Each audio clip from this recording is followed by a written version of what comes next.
Playing harp, and you've got the hang of chords on your left hand.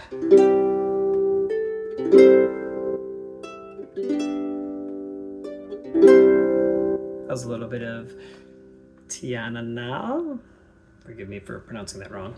You might want to start filling in with your right hand. You're playing chords. So the song's got some great examples. The first measure. You're playing a G on the melody, but it's a C chord. So what you can do is just kind of play the three notes that hold every other pattern, going down from the G. That's because the rest of the measure, right, we're playing a C chord. So if we go C, E, G, that's exactly a C chord. You don't generally want to play higher, because then you drown out the melody.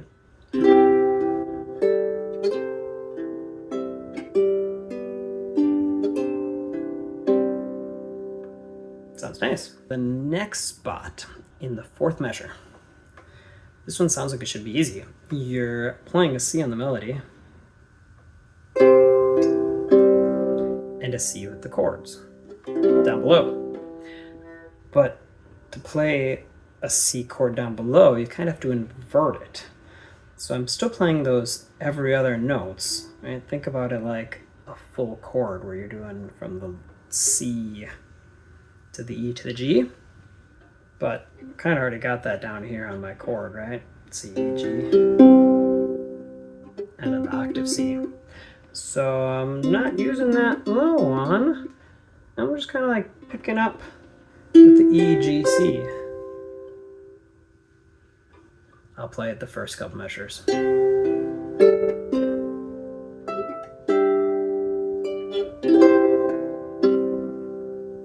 I played that E, G, C in that fourth measure. Third option, about halfway through the song, we've got a C chord, but we're playing an E to start that measure. So if I want the notes in a C chord, I gotta go down, grab this G, and then the C and the E. So I've got this, C, E, those are a normal third apart, but then I gotta grab that G down below.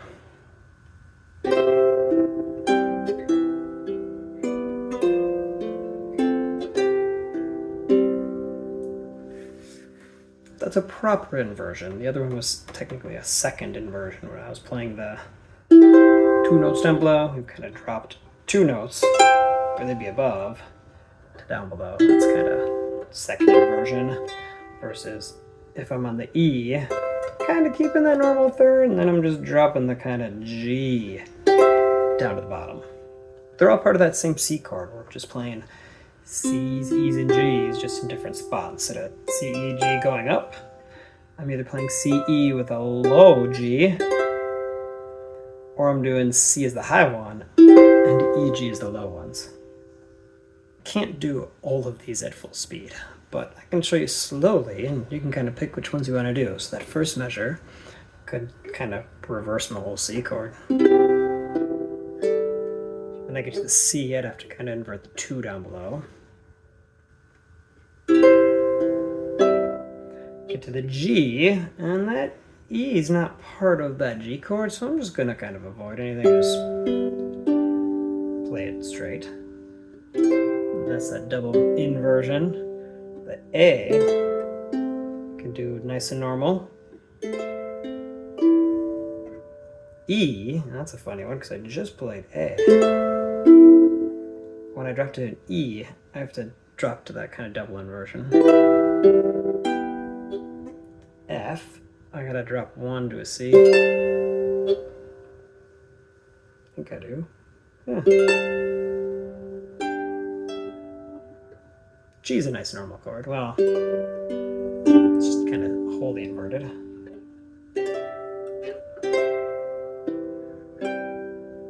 Some of these I'm better at.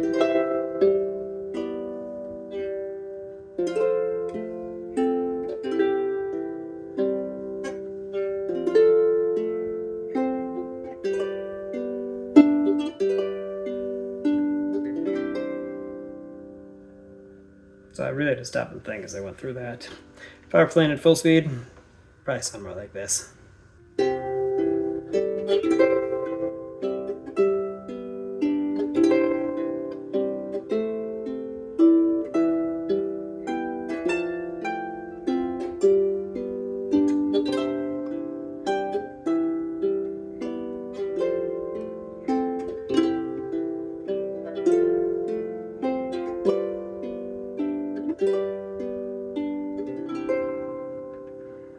So I can get some of them, kind of fill in where I can, and just sort of hope for the best on the rest. When in doubt, if I go, oh, it's an F, and I don't know if that's a C that goes with the F or not, I'll just play the 2 rather than risk getting a wrong note in there. I'll go simpler rather than a little more difficult. Hope that helps. If I have any more videos, I'll put